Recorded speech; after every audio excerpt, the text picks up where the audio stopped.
for payment and for information that Shane does not know about his father. Uh, Readers will know that Shane's father had committed suicide when he was in his early teens, and that completely altered his life. So Shane is kind of attracted to this offer to find out information about his dad. And there's a couple of other small things that happen during the storyline, but that's the main one. That's great. I thought that was a good summary. There was a lot of tenderness in this book. I've read, several of the books in this series that the men showed. Jimmy toward his dog, his lost dog. I love that kind of tenderness that he showed. It was so atypical of him, Right. And kind of the tenderness that we understand from Shane, that Shane still holds for his dad. So do you think this is the most emotional book that you've written in the series? I think so. 5 books in, I wanted to show readers an emotional arc for several of the characters, and also a developing arc for Shane's relationships. So for those who haven't read the series, he has a girlfriend, Bonnie, who is a career woman. She's a lawyer. She's dealing with a whole bunch of stuff, being a woman in a legal profession. And in this particular book, Shane even gets ribbed a couple of times about, hey, you're with this, lovely woman. Why don't you put a ring on her finger? And, Shane is also very private, but Bonnie, his girlfriend, doesn't want to get married. She wants to focus on her career. So I think in this particular book, we see different facets to people. We see Shane. As you mentioned, I have the dog and Jimmy, the tenderness there. And, Jimmy's a psychopath, but I also try to show people that everybody has a different side to them. Not everybody's black and white. A good example of that is Tony Two Times, who is kind of like this mafia enforcer, not somebody you want to meet in a dark alley, but there's a scene where we find, he goes to visit. Now, Shane does not know why Tony's taking him to this place, but Tony basically defends a drag queen who's being ripped off by a manager. And then we see a different side to Tony defending that guy and why he defended him. Yeah. So my point is that in crime fiction, sometimes we see black and white, and I want to show gray because, and this might be a little bit philosophical, but I don't think there's ever an I with somebody. We're defined by our relationships to other people. So you may know me, but you will see a side of me that I may not show someone else. And when you have these different relationships and different experiences, we see a 3-dimensionality to these characters. And I think maybe to some extent, in crime fiction, we deal with unlikable characters, but I want my characters to be likable, even though they may not be good all the time, and they might be doing things that are very bad, but they're human. Right. It's interesting. You're morphing the genre a bit in your protagonist, because the classic PI protagonist is kind of a loner, sort of a one-dimensionality to them. But Shane certainly is not. I love that you say that you're kind of framing the character trajectory around his relationships. I mean, that's pretty clear now that you say it to me. Yeah. Well, the other thing too is, and I think we've had these familiar tropes where the PI is a loner. The PI is either an alcoholic or an ex-alcoholic. Right. Somebody with anger management issues. Anti-authoritarian. He does not get along with power structures. Here I show Shane as an outsider to a certain degree, but I also show that he knows how to work with power structures. Um, and, I wouldn't say he has anger management issues, but he does have experience with Vietnam that I guess you could argue gave him PTSD. He's macho in the sense that he doesn't want to share that experience with Bonnie. And initially, that was a conflict with them because she felt that he was not being honest, that he was holding back. And I think, like most men of that era, they didn't talk about their combat experience, or at a deeper level, they may feel that if my wife knew this side of me, the things I've done, she may not love me, or she may be afraid of me because I had to do X, Y, Z. So what I'm trying to say is that there's layers to every person. I really believe that. Yeah, and you see many of the layers through Shane's interactions with not only his relationships, his primary relationships, but his relationships with the other characters in the neighborhood, the haunts he goes to. I'm thinking of the restaurant person, the guy who's the professor. I mean, there are 4 or 5 or 6 secondary or tertiary characters who are just wonderful and three-dimensional, even though they show up briefly in the novel. Right, and like I said earlier, I try to show different aspects of Shane's life and his personality. With the professor, we become aware that Shane is an educated man. Absolutely. It's just, we see that with the death of his father, how his whole life pivoted in this other direction. His mother ended up dying of a broken heart. He couldn't continue school, so he went into the military.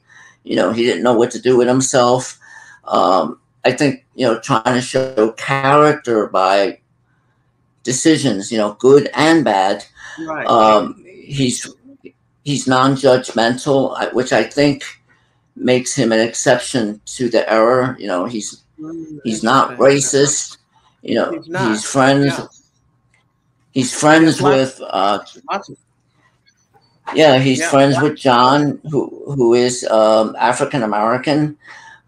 He's got a relationship with Bill, who is on the police force, who's closeted, because of the error, and also Bill also has another connection to Shane, in the sense that Bill is also a veteran, although we don't go deep into that experience. And then, of course, the neighborhood characters. He's got the mob guy. He's got different people he interacts with. I love that. And the only thing is, I think, and people, this may not be apparent to people, but the South End in Boston, which is not Southie. Southie is, very Irish. That's the area that Dennis Lehane writes a lot about. The South End is different. So the South End historically was very ethnic, very diverse, very ethnic. Exactly. It was the neighborhood where you went to go to see Black and Latino musicians. It is where you went to see performers. Sammy Davis Jr. used to come down here and perform before he went into Scully Square. This is where the Pullman strike originated. They had, remember that. So, I wanted to pick an area because when you write about Boston, the first thing people think of is Dennis, or the late Robert Parker, or maybe George Higgins. So I wanted to pick a slice that was different, maybe something that people weren't going to know.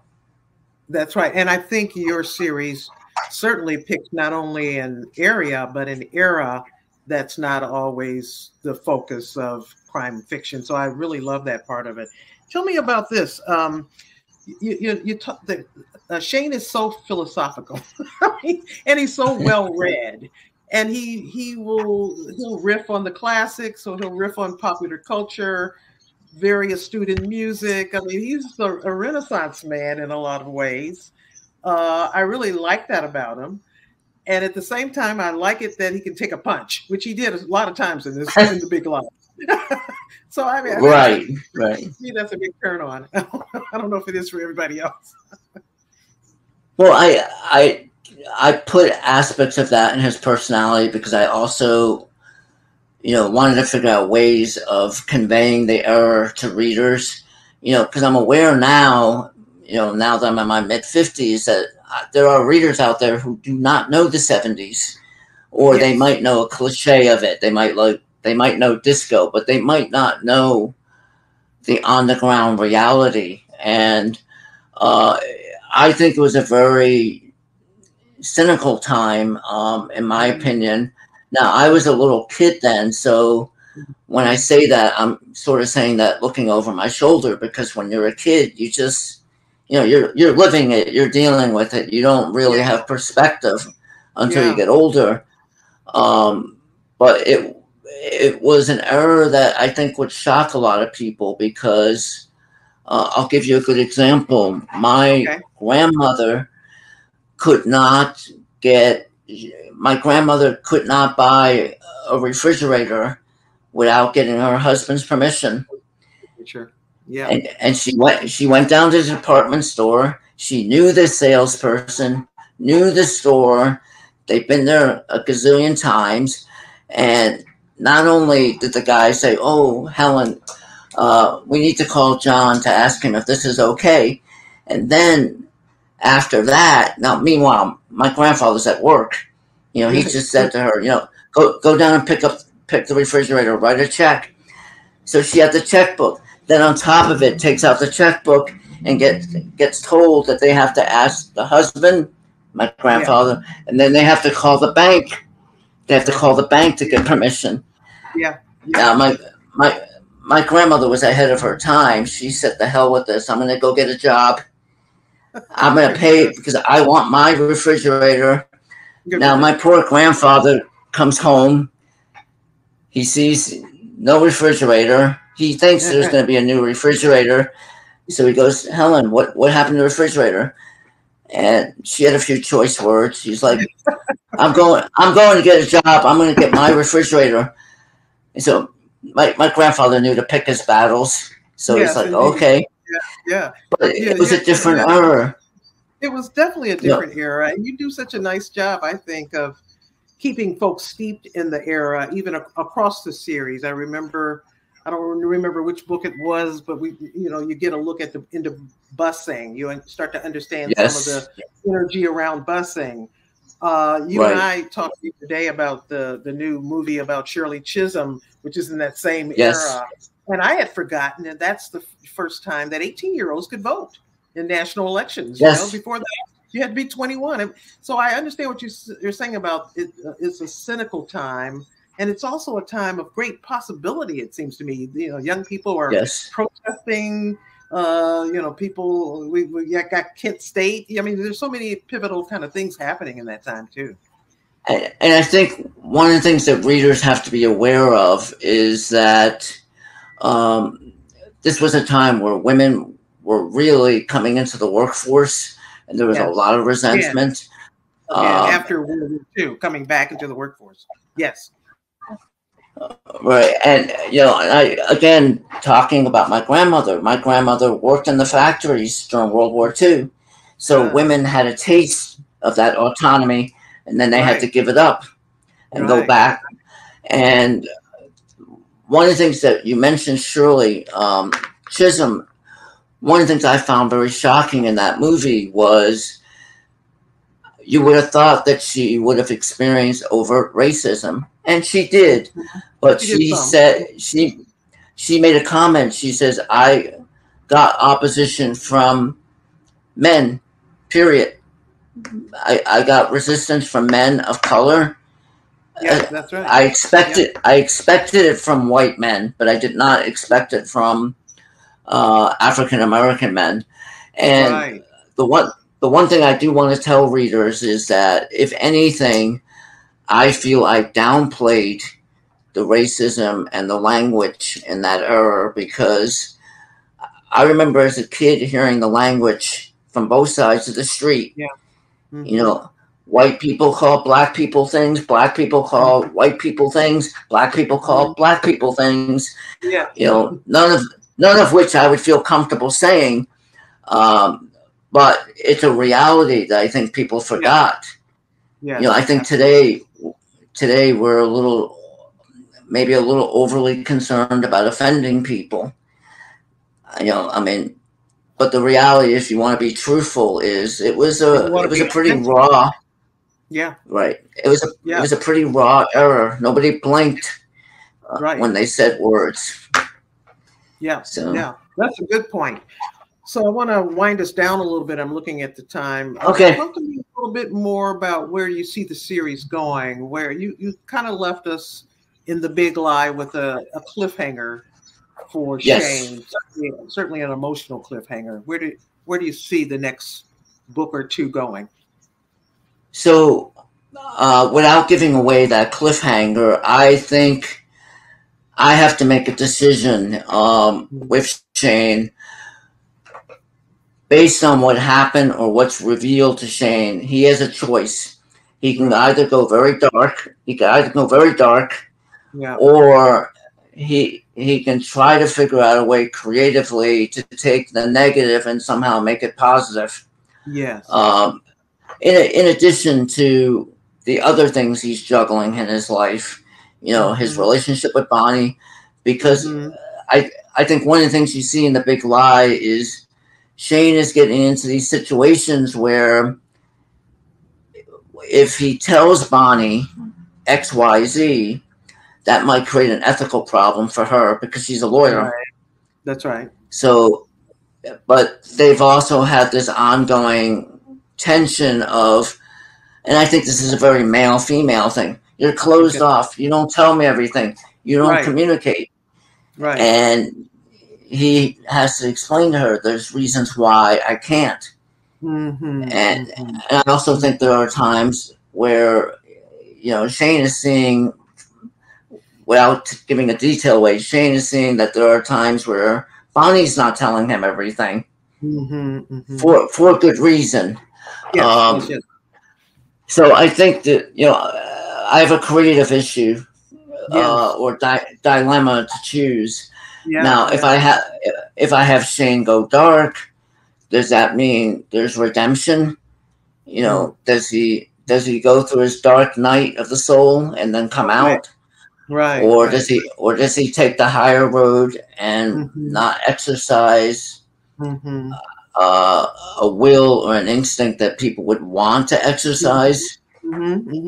It's an interesting problem to have, and I could see it going either way, and maybe there's even some middle ground in there. I can't wait to read the next one. I'm going like, what? You know, I love The Big Lie. I love that I got to see Shane in a slightly different light. I loved all the characters in there. I love that we got to see Bonnie, a little of Bonnie's fullness in this book. I highly recommend it to folks who like noir and who like the classic themes of crime fiction, but also who like the fact that the genre is morphing for new audiences and new readers. So and I want to tell people, you know, don't be afraid of noir. I mean, I know it has a reputation for being dark, depressing, or maybe cynical, maybe pessimistic, but I have a lot of humor in the series. Lots of humor, lots of music. There's food. There's food. But you know, all of it gives a flavor to the era, and humor is, I think, very difficult to write. But you know, I think humor is a defense mechanism. It takes the edge off of things. Yes, it does. So I want people to have a fun time. I want them to enjoy spending time with these characters. And I always ask people, you know, who have read the series, I ask them, who was your favorite character? And, you know, the answer is actually quite surprising. I've had people say Tony. Yes, I can see that. I've had more than one person say the cat, you know, saying Delilah. Delilah's a cat. And that was that was my hat tip to cozies. You Oh, know that. absolutely. And your hat tip to your own cat, Munchkin, I'm sure. Yes, yes. They all have personalities. Yes, they do. And Delilah sure has one. So I'm going to just put myself out and say, Okay. the next book, I think Delilah is going to help Shane figure out the right thing to do, the right reaction to have.